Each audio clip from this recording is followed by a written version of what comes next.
অতীত আমার কাছে হেল্প করে বর্তমানকে ভালো করার জন্য, এবং এক্সপিরিয়েন্সগুলো সবসময় ইম্পর্টেন্ট। অতীত না হলে তোমার বর্তমান বা ভবিষ্যৎ ভালো হবে না। মানে অতীতের এক্সপিরিয়েন্সটা কিন্তু আমাদের প্রতিদিন শেখায়, তাই না? আজকে যেটা আমার সাথে হচ্ছে সেটা বিচার করার মতো ভগবান আমাদেরকে ব্রেন দিয়েছেন। আমরা দিনের শেষে সকলেই জানি আমরা ভুল করছি কি ঠিক করছি। অনেক সময় আমরা বেশি ভুল করে ফেলি, অনেক সময় বেশি ঠিক করে ফেলি। তো সেইটা নিজেকে কারেক্ট করা। কিন্তু আমি মানে অতীতের ব্যাগেজ নিয়ে বাঁচতে চাই না বা বাঁচার চেষ্টা করি। মনে হয় যে কর্মের থেকে বড় কিছু আর হয় না। তুমি প্রতিদিন যদি একটা কাজ করো, ওই শাহরুখ খান সে কায়নাত মিলা দিতে ওরকম আর কি। 27 জুন মুক্তি পেতে চলেছে ভূতপূর্ব নতুন ছবি, এবং সেখানে তারানাথ তান্ত্রিকের চরিত্রে রয়েছেন সপ্তর্ষি। সপ্তর্ষি, এই যে তারানাথ তান্ত্রিক, এই নামটাই কি একটু চাপ দেয়? মানে একটু প্রেশার ক্রিয়েট করে কি? কারণ পর্দাতে দেখা, পড়া সবচেয়ে যে যার মতো করে ভিজুয়ালাইজ করেছেন আর কি। ডেফিনেটলি আমি যখন প্রথমবার শুনেছিলাম আমার তো একটু হালকা, তুমি যেটা বলছো, ভয় হয়েছিল, একই সাথে প্রচন্ড আনন্দ উত্তেজনা হয়েছিল যে আমার একটা আইকনিক চরিত্র ফুটিয়ে তোলার জন্য যে আমাকে ভাবা হয়েছে। অভিনেতা হিসেবে তো খুবই লোভ থাকে এরকম প্রান্তিক চরিত্রের প্রতি। তবে আমি একটু আগেও যেটা বলছিলাম, আমি যখনই কোনো চরিত্র করি প্রথমে হয়তো অনেক রকম এদিক ওদিক ভাবি, তারপর স্ক্রিপ্টটা হাতে পেলে আমি চেষ্টা করি একদম আমার নিজের মতো করে অ্যাপ্রোচ করার। এবং যারা মূল এই বিষয়ে যাদের ভিশনটা ইম্পর্টেন্ট, ডিরেক্টর দুজন, অভিনব এবং কাকলি, তারা এক্স্যাক্টলি কি ভাবছেন। আমার সুবিধা হয়েছিল যেখানে আমার খুব একটা মেকআপের বিষয় হয়নি। মানে ওরা যেহেতু তারানাথের ইয়াঙ্গার সেলফটাকে ধরার চেষ্টা করা হয়েছে, যে তারানাথ তান্ত্রিক হওয়ার আগে, মানে কেন তিনি তন্ত্র সাধনায় এলেন, তো সেখানে আমার মেকআপের ইউজটা কম ছিল।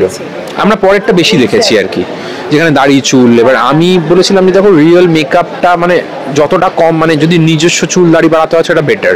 সেই সময়টা ছিল না, বলছো না আমাদের ওরকম চাই না আমরা, তাহলে আমি দাড়ি টাড়ি কেটে যদি করা যায় তো তাতে ওরাও খুশি, ওদেরও যে ভিশনটা ছিল মিলে গেছিলো।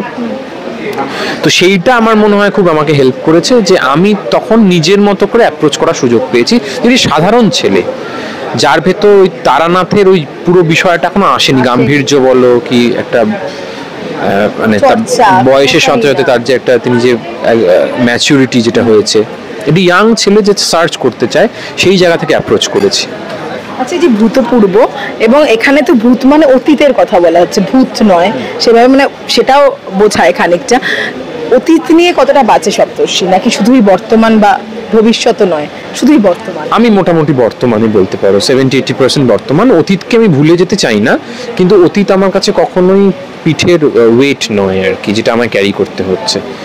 অতীত আমার কাছে হেল্প করে বর্তমানকে ভালো করার জন্য, এবং এক্সপিরিয়েন্সগুলো সবসময় ইম্পর্টেন্ট। অতীত না হলে তোমার বর্তমান বা ভবিষ্যৎ ভালো হবে না। মানে অতীতের এক্সপিরিয়েন্সটা কিন্তু আমাদের প্রতিদিন শেখায়, তাই না? আজকে যেটা আমার সাথে হচ্ছে সেটা বিচার করার মতো ভগবান আমাদেরকে ব্রেন দিয়েছেন। আমরা দিনের শেষে সকলেই জানি আমরা ভুল করছি কি ঠিক করছি। অনেক সময় আমরা বেশি ভুল করে ফেলি, অনেক সময় বেশি ঠিক করে ফেলি। তো সেইটা নিজেকে কারেক্ট করা।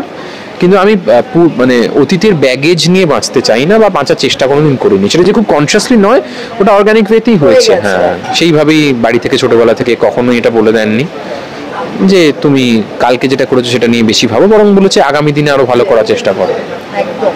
তন্ত্র সাধনা বা এই নেগেটিভ এবং পজিটিভ এনার্জি দুটোই তো আছে আমাদের আশেপাশে সবসময়। কতটা বিশ্বাস করো, বা সেটা তোমার অ্যাট্রাক্ট, মানে তুমি অ্যাট্রাক্ট করছো নেগেটিভ এনার্জি, এই জিনিসগুলো কতটা বিশ্বাস করো?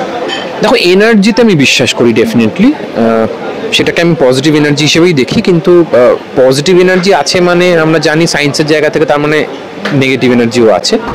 তো সেইটা আমি অবিশ্বাস করি এটা বলার ধৃষ্টতা আমার নেই, কিন্তু আমি পজিটিভ এনার্জিতে বিশ্বাস করি।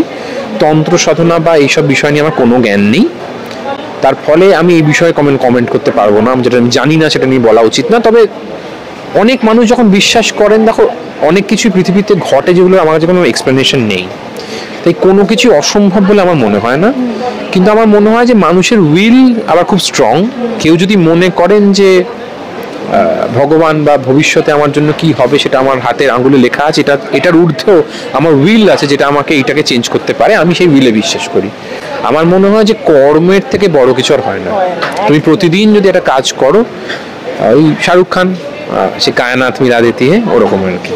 তাহলে ভুল কাজ করলে নিজেকে ক্ষমা করো, মানে শুধরে নাও নিজেই? হ্যাঁ, আমি খুব কনসিয়াসলি চেষ্টা করি ভুল ঠিকটাকে বিচার করার সব সময়। মানে সেই কারণে হয়তো অভিনেতাদের হয়তো মাথা সবসময় কাজ করে, তো আমার মনে হয় ওইটা তো হয়।